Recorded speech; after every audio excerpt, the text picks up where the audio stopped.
हमें ईश्वर की करनी पर कभी भी संदेह नहीं करना चाहिए।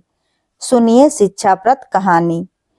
जय श्री कृष्ण दोस्तों, ये कहानी उन लोगों के लिए है जिनको हमेशा लगता है कि उनके साथ जो भी होता है वो बुरा ही होता है।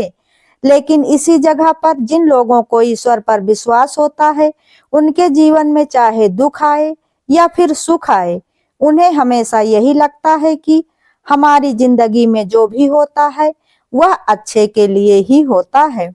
और यही प्रत्येक मनुष्य को सोचना चाहिए, क्योंकि भगवान किसी के साथ कुछ भी करते हैं तो सब कुछ सोच समझकर ही करते हैं। इस बात को समझाने के लिए आज मैं आप सभी को ये एक छोटी सी मगर बहुत ही शिक्षाप्रद कहानी सुनाती हूँ। लेकिन वीडियो में आगे बढ़ने से पहले दोस्तों, अगर आप लोगों को ये कहानी पसंद आती है तो वीडियो को लाइक, शेयर, कमेंट जरूर करें और ऐसी ही ज्ञानवर्धक और धार्मिक जानकारियों एवं कथा कहानियों के लिए चैनल को सब्सक्राइब करें। एक आदमी था जिसका नाम मालिक था। वो व्यापार करता था और उसका व्यापार बहुत ही अच्छा चल रहा था। उस मालिक का एक बहुत ही विश्वसनीय नौकर था। वो नौकर हमेशा ही अपने काम से काम रखता था। वह कभी भी किसी से भी ज्यादा बातचीत नहीं करता था।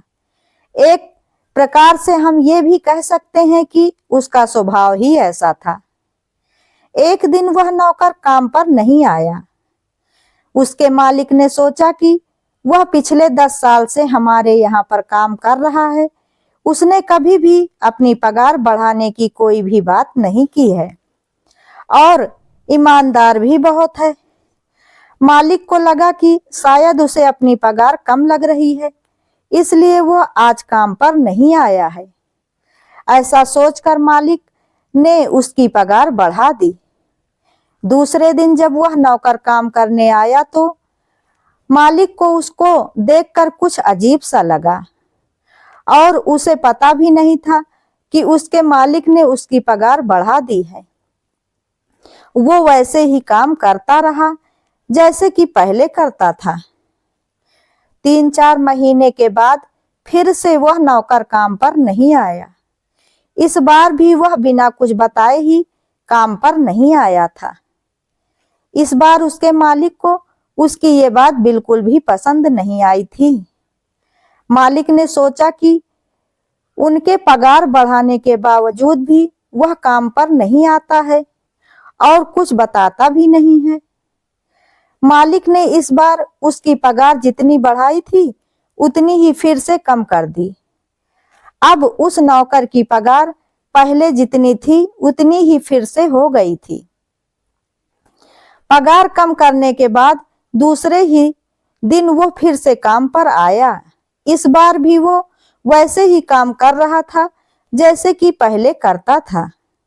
ये सब देखकर मालिक को आश्चर्य हुआ कि ये कभी भी किसी भी बात के लिए कुछ बोलता क्यों नहीं है। चाहे पगार बढ़ाओ या कम करो, कभी भी कुछ बोलता क्यों नहीं है। मालिक ने शाम को अपने नौकर को अपने पास बुलाया और पूछा कि पहले मैंने तुम्हारी पगार बढ़ाई थी, तब तुमने कुछ भी नहीं बोला था। अब मैंने तुम्हारी पगार कम कर दी है, फिर भी तुम कुछ नहीं बोलते हो। आखिर बात क्या है? नौकर ने बड़ी शांति से जवाब दिया कि मालिक, पहले जब मैं एक दिन काम पर नहीं आया था तब उस दिन मेरे घर में मेरे बेटे का जन्म हुआ था, इसलिए उस दिन मेरा घर पर रुकना बहुत ही जरूरी था। उस वक्त भगवान ने आपको मेरी पगार बढ़ाने की प्रेरणा दी थी, क्योंकि उनको लगा होगा कि मेरे घर का खर्च पहले से बढ़ गया था या फिर बढ़ने वाला था। इस वजह से आपने मेरी पगार बढ़ाई थी। दूसरी बार जब मैं काम पर नहीं आया था तब मेरे पिताजी की मृत्यु हो गई थी।